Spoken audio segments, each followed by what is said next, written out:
E o Pode Ousar de hoje é com a Jéssica Bertolino, que também é super ousada, tem vários cursos, várias especializações. Obrigada, Gi, É um pelo prazer te convite. receber aqui. Te sigo sempre nas redes, sou apaixonada pelos seus projetos. Eu tenho uma casa, Jéssica, que eu quero, né? Espero que em breve construir Com uma certeza. casa. Eu já tenho até foto da fachada.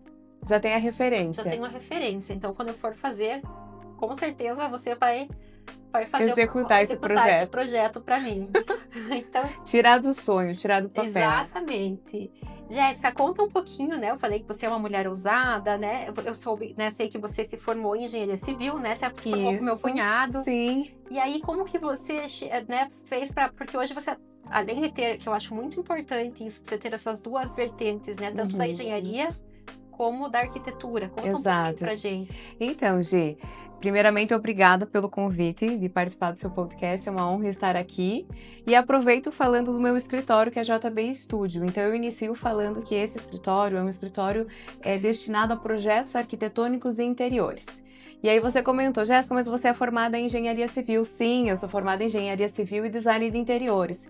E aí eu tenho pós em projetos luminotécnicos, tenho pós em gestão de obra, em projetos arquitetônicos também. Então entrou todas essas nuances de projetos na condição de formar o quê? O benefício ao meu cliente. Então eu acabo abraçando todas essas vertentes, o arquitetônico, engenharia, no meu próprio escritório. E é ótimo que o cliente não se incomoda, né? Ele já pega uma pessoa só. Sim. Entende? Que geralmente nos projetos, né? Tem que ter a pessoa pega um engenheiro e um arquiteto. Isso. Então aí já é uma grande vantagem. Já é um plus a mais. E aí a gente segue na condição de eu abraço o projeto arquitetônico, o interior, eu consigo fazer o projeto, eu consigo acompanhar a obra. Isso é maravilhoso. Eu consigo dar um apoio para o meu cliente na parte técnica e estética. Eu sempre falo, né? A gente tem que aprender a valorizar as pessoas da nossa cidade. Eu falo, sim. Tanto quem tem comércio, quem tem, né, um serviço, eu vejo muitas pessoas, né? Claro, não tem nada de errado nisso, às vezes já tem uma identificação, mas muita gente, vou pegar um arquiteto de fora. E tem tantos profissionais bons aqui na nossa cidade, e eu acho que isso que você falou, e você tá lá presencialmente mais vezes, né? Porque selo da cidade acompanhando a obra, ela traz uma segurança muito maior. Com certeza. E você comentou assim, às vezes o cliente busca outros profissionais, bem como busca também outras lojas, sem conhecer o que tem na própria cidade, sem ir a fundo na profissão do que basicamente você é formada ou o que você necessariamente vende. Então, quando a pessoa entra no meu escritório, eu falo que os projetos, eles traduzem histórias. Porque toda pessoa que me procura sempre tem uma história. Então, eu sempre me torno muito amiga dos meus clientes. Isso é muito legal, né? Porque o que acontece? Eu sento, eu escuto, é uma escuta profunda para o desenvolvimento de um projeto, Gi. Não só de um projeto, porque ali eu estou falando de sonhos, eu estou falando de realizações do meu cliente. Uma casa é um sonho. Às vezes o cliente passa uma vida toda sonhando com a casa, né, de ter uma casa construído, né, do jeito dele. Desde a escolha do terreno também, né, que você dá esse apoio. Exato. O que nesse terreno dá para fazer ou não dá, né? Até a entrega da chave ali para o cliente. Exatamente. É um sonho, uma expectativa muito grande. Então, a gente que trabalha com sonhos tem uma responsabilidade enorme. Enorme. E sonhos não só entre as famílias, mas também sonhos dos empreendedores. Então, eu acabo lidando tanto com projeto residencial como comercial. E aí são duas vertentes bem diferentes e dois objetivos bem diferentes. Eu tô falando de um conforto, do bem-estar, isso no dia a dia. E aí quando eu falo no comércio, eu falo na lucratividade, na vertente o que eu vou fazer a mais, o que vai ser a cereja do bolo daquele meu cliente para chamar a atenção em relação ao comércio geral da cidade. E é muito legal que cada cliente que acompanha os seus projetos, você sabe colocar ali a personalidade do cliente em cada projeto. Sim. Porque tem muita arquiteta, assim, Jéssica, que a gente vê que a gente bate o olho e a gente pensa, esse projeto é dessa arquiteta. Porque às vezes, gosta de uma determinada cor, então em toda casa ela vai pôr aquela cor, ela vai... que às vezes a casa, assim, como na consultoria de imagem. Às vezes tem consultoras de imagem que segue só um perfil. O perfil delas para as clientes. Né? Não. E às vezes tem gente... Eu sigo até consultoras famosas aí no mercado que elas passam, assim, o que é elegância, o que tem que usar. E às vezes ela tá passando só o estilo dela. Sim. E o que não é o estilo dela não é elegante, não é Sim. legal, mas às vezes a pessoa é super criativa. Sim. Então a gente não pode imprimir o nosso, claro que você, né, tem as coisas que você gosta, mas você tem que imprimir ali a cara do cliente na obra. Eu tenho a minha raiz arquitetônica, estética, de interiores, mas, nossa, a gente acaba se envolvendo tanto com o cliente, com a história daquele cliente. A gente quer passar tudo aquilo que eu senti numa reunião com ele para o comércio dele ou para a residência dele. É uma questão, assim, de sentir que o cliente deseja aquele bem-estar, aquele conforto, aquela segurança. É sentir que o meu cliente, na parte comercial, ele quer ser o melhor naquilo que ele faz. Então, por isso que eu comentei que quando o cliente me procura por comercial, ele fala, Jéssica, minha história é essa, essa, essa. E aí a gente começa a estudar a marca, o branding, a gente começa a ver as texturas, a gente começa, enfim, estudar várias nuances de cores para que aquela marca fique. Não, você olha, seja num shopping, seja no mercado, seja na rua, você lembra exatamente daquele cliente, né, daquela marca. E é isso que traz. Tanto que as pessoas falam, nossa, onde você passa, você deixa a sua marca. Mas é uma marca registrada sem ser necessariamente com a cara da Jéssica, com o seu gosto. É o gosto do cliente, mas a gente sabe que é você porque seus projetos são mais ousados. Então, assim, tanto que no início, quando eu converso com clientes, eu falo, olha, a sua experiência a partir de agora vai ser única. Única em revestimento, única em textura, única em expressões, porque cada cliente possui a sua história e cada projeto é único. Único por quê? Hoje a gente tem uma gama tão grande de revestimento. Não tem por que eu repetir. Tanto que às vezes uma proprietária de um comércio entra em contato comigo decorrente de uma outra loja, um exemplo. Porque eu fui naquela loja, eu gostei disso. Olha, eu falo, infelizmente eu não posso dar um Ctrl+C, Ctrl+V. Eu uso esse termo. Porque cada cliente para mim é único. Então, se o cliente me procura... O cliente que te contratou antes, ele não vai achar legal se você repetir. Com toda certeza. E, por exemplo, não é questão de fazer essa cópia, mas a mesma coisa assim, ser semelhante. Não pode ser. Não pode ser. Cada marca tem a sua história. Cada marca tem o seu DNA. Não tem o porquê fazer cópia. Existem tantos revestimentos. Hoje em dia existem tantos estilos. Então a gente vai em busca, vamos estudar junto os outros estilos. Você gostou disso? Tudo bem, eu filtro isso de uma forma que eu aplique nesse projeto. Mas nada vai lembrar aquele projeto anterior que você gostou. E eu acho que isso que te procuram muito, né? Porque o projeto da pessoa se torna único. Exatamente. E cada vez mais as pessoas estão procurando, né? Exclusividade. Sim. Traduzir o seu estilo no seu negócio, na sua marca pessoal. Sim, sim. Até uma das coisas, né, que eu falei, eu tenho que levar a Jéssica para o podcast, porque eu acho que a gente tem um lado muito parecido, né? Porque eu também, né, apesar de consultora de moda, empresária, mas eu gosto muito de arquitetura.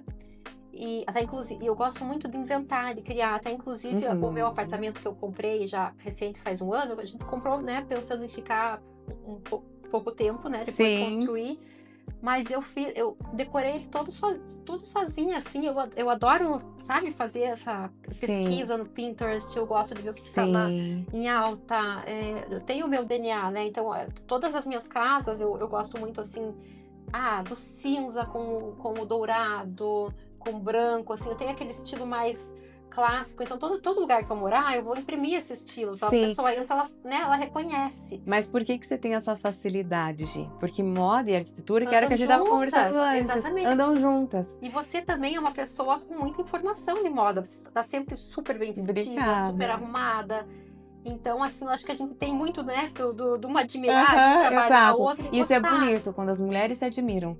É por isso que estamos nesse podcast conversando sobre arquitetura e moda. Né, Jéssica? As pessoas se admirarem, as mulheres se impulsionar uma outra, né? Você iluminar, uma iluminar a outra, para que a gente cresça juntas. Claro. Né? Então, tem que ser sempre assim.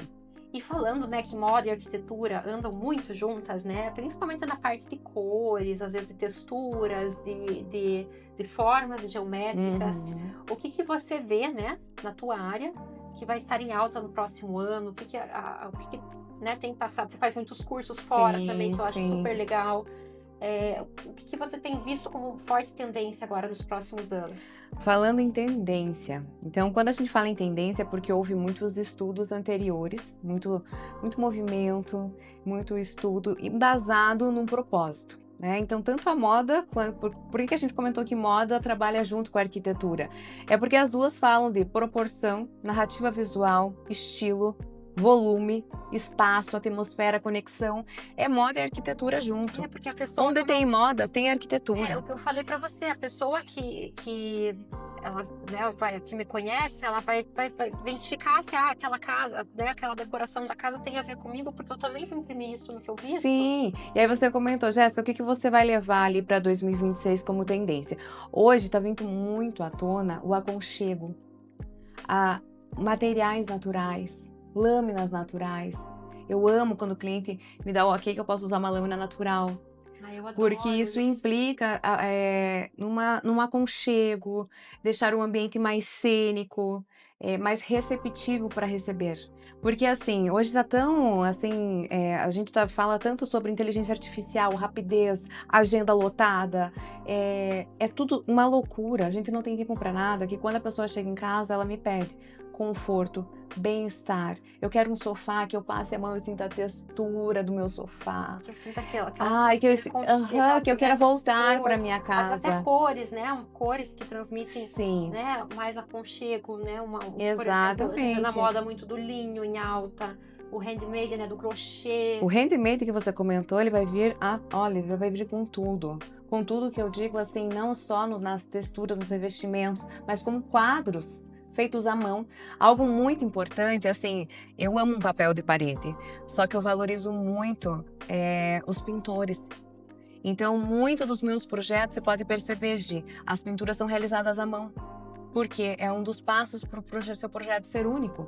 É uma coisa assim, né? Então, quando a gente consegue aplicar isso, nossa, eu fico extremamente feliz. Eu lembro uma vez, eu fiz o quarto do Henrique, né? Quando a gente se mudou dos apartamentos, e eu fiz uma parede, deu muito trabalho, aquela parede listrada, eu fiz, todo mundo achava que era um papel de parede, mas eu pus na cabeça. Então, perfeito. E aí eu coloquei, né, você tem que colocar as fitas. Exatamente. Ali, então passa a impressão do papel de parede, mas tem um trabalho por trás. Sim, e esse aspecto das listras, a gente chama de vestir. Então, eu também utilizei no quarto da minha filha, por quê? Porque ele é temporal.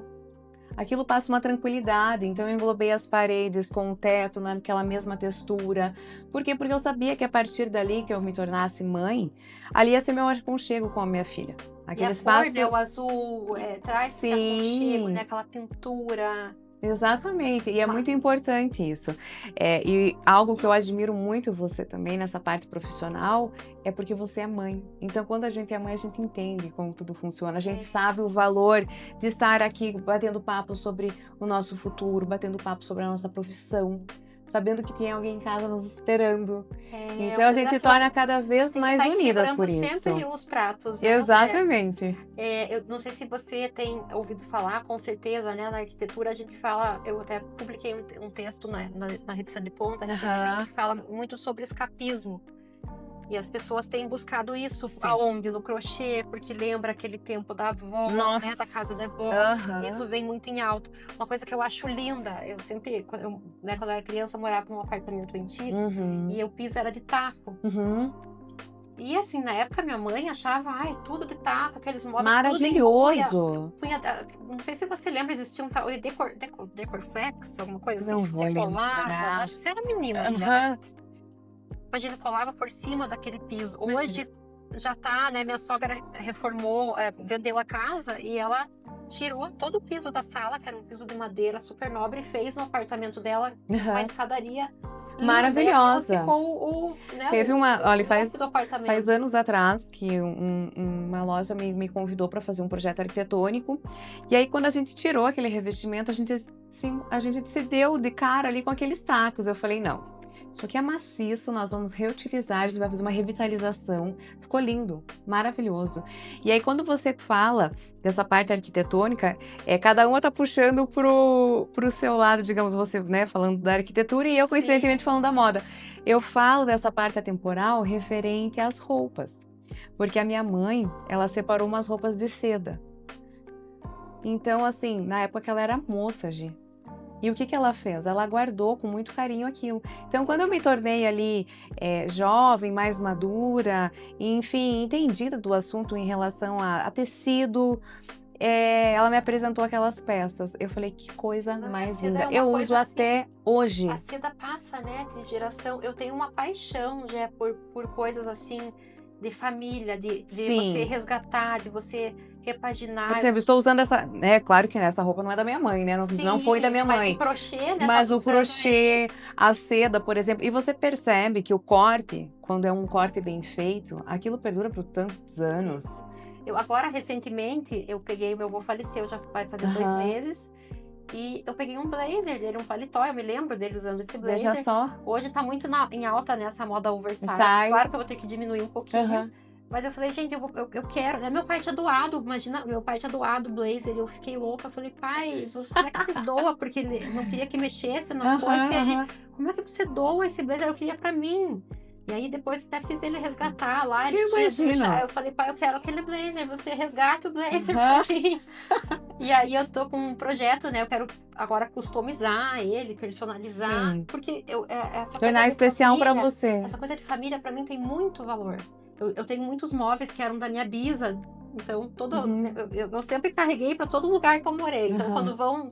Agora, por exemplo, né, a gente tá até vendendo apartamento, mas quando chegam lá, eu falo, olha, essa cristaleira e esse buffet sai, porque são de família, não abro mão. Você alimenta a ancestralidade, a parte histórica da sua família. Que é a minha história de vida, né? Eu cresci com a minha avó, vendo na casa da minha avó com aqueles móveis. Então, isso que lindo. Tem um significado. Eu gosto muito de misturar o moderno com o antigo, né? Fazer aquela composição. Porque às vezes quando você vê a minha mãe, ela tinha um pavor desses móveis, porque o apartamento dela era cotaco marrom, e todos os móveis, guarda-roupa, esses móveis antigos de buia. Então a gente não vê valor. Quando eu peguei o meu primeiro apartamento, né, que a gente fez um projeto moderno, misturando esse antigo com o moderno, nossa, as peças cresceram. Sim, elas reavivaram. Aí o pessoal, mas que linda essa cristaleira, mas eu acho que eu quero de novo. Não, agora não. Agora é minha, é isso. Eu tinha uma geladeira também da época da minha avó, também, sabe como aquela geladeira bem antiga, tipo da Smeg? Sim. E aí eu pintei ela no seu Salazar, se eu não me engano. Eu fez tudo um trabalho, porque ela tava na fazenda toda corroída. E a pessoa amassou, pintei ela de amarelo, ficou linda. E agora, quando eu me mudei, né, eu falei, agora eu não tenho lugar para pôr a geladeira, deixei ela na fazenda, eles já queriam aproveitar. Eu falei, olha, deixa aí no próximo projeto. Está consignado. Na sua próxima residência, você já coloca ela. Vamos pôr a geladeira. Sim. Mas assim, eu tenho uma paixão assim por resgatar também. Eu resgatei com a minha avó, né? Vários botões que eram da minha bisa. Que lindo. Que eu gosto de personalizar na roupa, né? Que carregam histórias, claro. Né? Eu acho muito importante isso, Sim, né? É algo com significado, com história. E isso reflete muito nos nossos projetos quando a gente cria. Por isso que eu falei pra você. Existe uma exclusividade. E daí o cliente me pergunta, mas o que é exclusivo? Só os materiais? Não, a sua história é exclusiva pra mim. A sua história é importante pra mim. Então é a partir da sua história que eu vou criar o projeto. Ah, Jéssica, mas a minha loja é assim, assim, assado. Não, a tua loja não é assim, assado. Ela começou de onde? O que influenciou o crescimento da sua loja? E ela tem que traduzir isso. Qual é seu nicho? Exato. Então tem tudo um briefing ali para descobrir o objetivo do projeto. Muito legal. Não, eu acho fantástico o jeito que você trabalha. Obrigada. Te agradeço novamente, né? Eu que agradeço de estar aqui. E ano que vem a gente vai vir com muita novidade, né, Com Jéssica? certeza. Principalmente nessa inauguração que logo vai vir. Sim, e depois, no Shopping Plaza. Depois a gente vai também, né, falar muito sobre arquitetura, com sobre moda, né? Quero convidar você para o meu escritório também. Com certeza. O meu escritório fica na Doutor... Fala a tua rede social, sim, pra gente fechar, e o teu endereço. Ótimo. O meu endereço, hoje eu tenho meu escritório na rua Dr. Paula Xavier, 901. Ali eu atendo meus clientes, então ali que é o nosso bate-papo sobre os nossos projetos residenciais e comerciais. E convido você também para um café no meu escritório. Com certeza. O meu @é byjbstudio, em relação à parte profissional, e @Jéssica Bertolino em relação à minha vida pessoal. Que legal. O ano que vem a gente promete, né? Eu quero, inclusive, gravar no teu estúdio. Com certeza. Acho que a gente vai fazer um conteúdo muito legal unindo moda com arquitetura. Vamos seguir com essa parceria nossa. Sigam aí nossas redes que vai ter muita novidade em breve.